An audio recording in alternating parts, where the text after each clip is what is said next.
What's good, YouTube? It's your boy Angelokeptituhbando, and I'm back with another video. I don't know why the hell it's so dark in this room. Yeah. And today, sorry y'all, but it's dark as like. And today, I'm gonna be reacting to the real Lil Durk story. Make sure you guys like the video. Comment down below what other videos you guys want to see, and subscribe to the channel for more content like this. I just hit 50 subscribers today, and I told y'all when I hit 50 subscribers I'm gonna be on my way to 1,000. We passing, of course we're gonna get to 100, 200, 150, 250, but I'm putting up bigger numbers. 1,000 subscribers. Doesn't depend on how long I get there, but I will get there. Anyway, let's get straight to the video. Some cleansers get us clean, but take my moisture. CeraVe cleansers help me.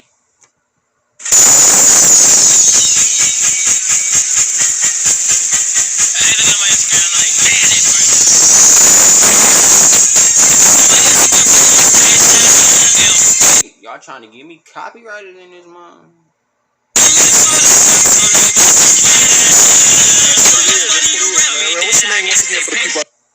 I'm gonna keep pausing until this music go off. I'm not trying to get copyrighted.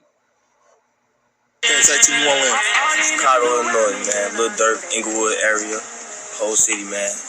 Now, we out here rapping, doing our thing, guys. I got a big buzz, man. Trying to stay tuned and get rich. I get these bands, I'm nonchalant. I don't got friends, I'm nonchalant. When I'm high, I'm nonchalant.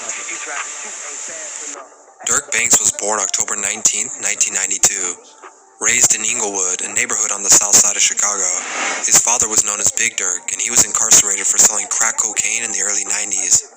It was reported that his dad had upwards of $8 million that was seized during his arrest.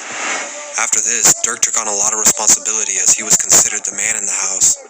With his father gone, his mother and family struggled for the basic needs to get by. He says there were times where he couldn't eat because there was no money for food at home. I'ma stand 10 toes like 100 dimes. I love your ass to death, say it 100 times. And he ain't tell me that 100 crimes. Eventually, they all moved into his grandmother's house where 10 people stayed in 3 bedrooms. His mother was working long hours as a nurse, so there was never much of a barrier between Durk and the streets. By the time he was in 5th grade, staying out till 4 or 5 in the morning became a normal thing for him. He came to the conclusion that the only way he could take care of his family would be to follow in his dad's footsteps. So at age 10, he hopped off the porch and hustled for money. This progressed into his teen years until he eventually joined the Black Disciples, who controlled the Inglewood neighborhood. The violence in the area was so bad it became normal to lose friends or family every few months. Although the streets occupied most of his time, he took a key interest in rapping. He created a MySpace account that was quickly gaining a small amount of followers, which encouraged him even more to release music. He and his childhood friends created their own brand called OTF, or Only the Family. But juggling school and becoming a dad at just 17 was becoming hard to manage, so he decided to drop out altogether in order to pursue his career. He started dropping music around 2010 online under the name Lil Durk. Initially, his style was heavily influenced by Lil Wayne, and most of his songs were just remixes. But from 2010 to 2011, Durk started to find his own unique sound. At the time, there were a lot of rappers from the nearby area who were all trying to get heard.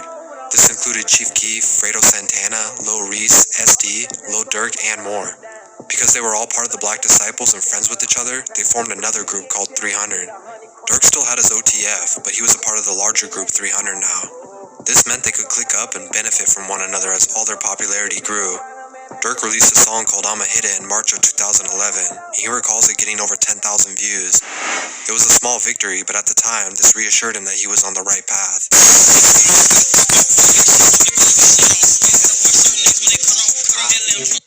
How much music is in this month?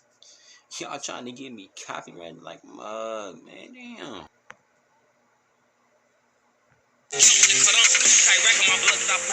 Shortly after, he released his first mixtape with the same title in hopes of gaining some buzz. It worked, and a small momentum formed around his name, as his songs started to get 5,000 to 20,000 views consistently. Unfortunately, his association in the streets was holding him back, as trouble with the law continued. He ended up getting locked up for a gun charge with a defaced serial number, which landed him a few months behind bars. Once released though, he was at a crossroad. His music was getting heard, but he was still struggling to get by. On the bright side, the entire Chicago drill movement was blowing up, which only benefited Durk and his come up. Unlike most drill rappers who all shared a similar style, Durk started to stand out with his ability to rap, but also deliver a melodic singing flow. He applied this to his sequel mixtape, I'm Still a Hit in 2012 with the lead single, L's Anthem. L's Anthem was a controversial song in the streets and was even said to have made the war in Chicago worse. But regardless, it blew up and received millions of plays, taking Durk from a local artist to his name reaching all over. Immediately, record labels were already calling to sign the promising superstar. He inked a deal with Def Jam for an undisclosed amount the next month. Now at the time, Durk thought this would be the highlight of his career. He signed a deal, and now he'd be able to move his entire family out of the hood. But really, this was just the beginning. He still had to put the work in, but before he got the chance, he was once again booked and locked up for another 3 months. Once released, he dropped his third mixtape, Life Ain't No Joke, which had multiple hit songs like 52 Bars and Right Here. I was like, I'm stay out the streets. You know what I'm saying? Just got signed. But being in Chicago, man, I don't know. Wrong place, wrong time, like I said.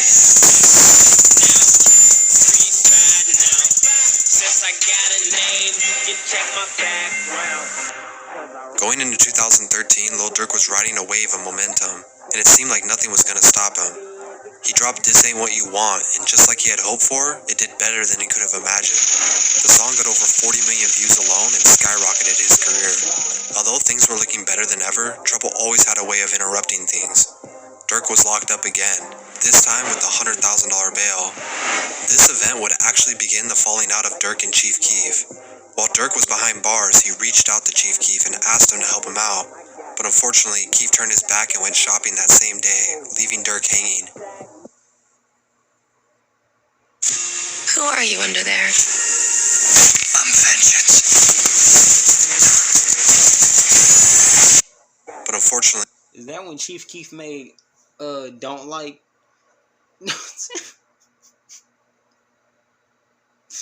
Don't tell me this when Chief Keef made Don't Like, bro. Cause didn't he make that shit in 2013? Keef turned his back and went shopping that same day, leaving Durk hanging. Eventually, Durk was released, but from this point on, he mostly stuck in his own lane. The two did eventually resolve their issues, but it created tension between them for a while. He had huge clout now, but was still chasing that superstar status.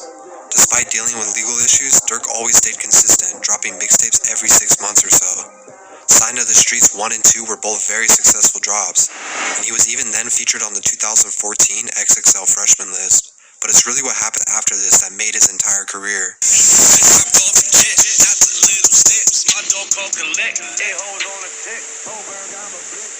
From 2015 to 2018, Durk continued his grind.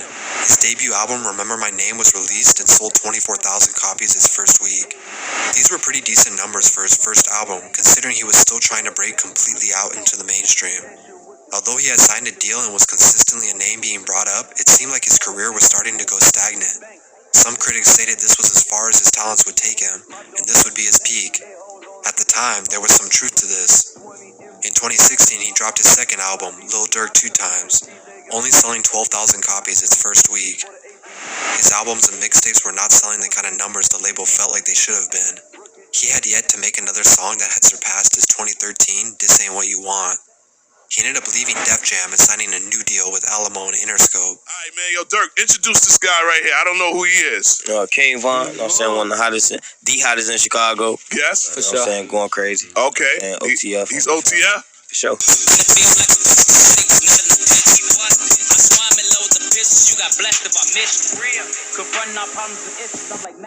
Durk knew he had to switch things up. He started to focus his energy on his own label, OTF, signing new artists and pushing that brand over his solo music. This didn't pay off right away, but he didn't give up and never strayed away from his consistency. But around 2018, things really started to pick up. He released a collab tape with the other OTF artists called Only the Family Involved. Shining light on these other artists that were now buzzing too was helping bring more attention to Durk and his campaigning. One of these artists was King Von, who had recently beat a murder case and picked up rapping as soon as he came home. Durk took Von under his wing and even released some of his first songs on his own YouTube channel to promote him. Although other OTF members were gaining popularity too, King Von was blowing up fast after the release of his Crazy Story trilogy. Von and Durk became inseparable, and it looked like Von was the missing puzzle piece that Durk had been looking for.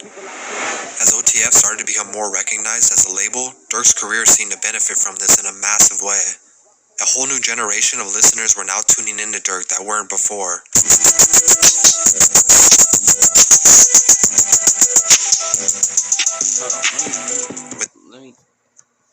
If I should start listening to Lil Durk, put it in the comments down below.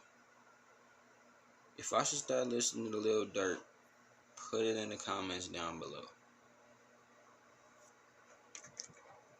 Cause I don't listen to him now, so if I should, drop it in the comments. Just say something like you should start listening to Durk, something. Von and Durk now leading the Chicago music scene, the publicity made them household names. The two even beat an attempted murder case together, and their music numbers were rising fast. Love Songs for the Streets 2 dropped shortly after and showcased his improvement. This would be his most successful tape to drop at this point. This is when he started to gain more of a mainstream recognition. By 2020, Lil Durk was getting gold and platinum plaques for almost every song he touched. His 2 albums that year, Just 'Cause Y'all Waited and The Voice, would both peak at number 2 on the Billboard and both went gold. 10 years after his first mixtape and 8 years after signing his first record deal, he was finally considered a frontrunner in the rap community. Unfortunately, King Von would also pass away that same year, and that's just one of the people close to Durk that he lost along the way. With Von gone, Durk continued to keep his name alive and pushed his OTF brand even harder. As his name grew, so did his associates. In 2021, he was featured on both Drake and Kanye West's studio albums, proving he had solidified his position at the top, surpassing the careers of pretty much everyone he started with, and even OG fans were somewhat surprised to see how large Durk had become. Unlike a lot of artists who peak shortly after their first breakthrough song, Lil Durk is one of the few who was patient enough to wait over a decade to reach his full potential, and he's still growing to this day. I remember having a red nose, fighting in a pop, and them niggas know they damn wrong. I'm just being honest. Why J Money had dropped his cell phone? Alright, y'all. That's the end of this video.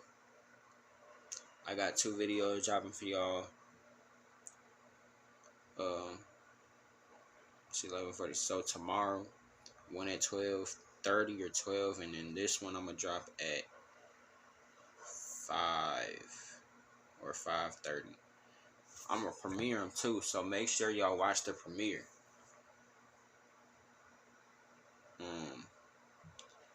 Anybody, bro?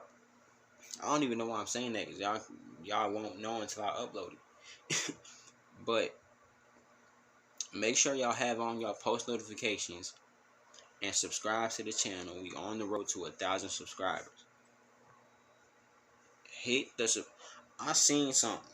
Only like 96% of y'all ain't subscribed, but you watch my like. How do you watch my videos and not subscribe? Hit the subscribe button. You ain't even gotta watch it. Just hit the subscribe button. Anyway, I'll see you on the next video, which will be Monday. Anyway, I'm out. Peace.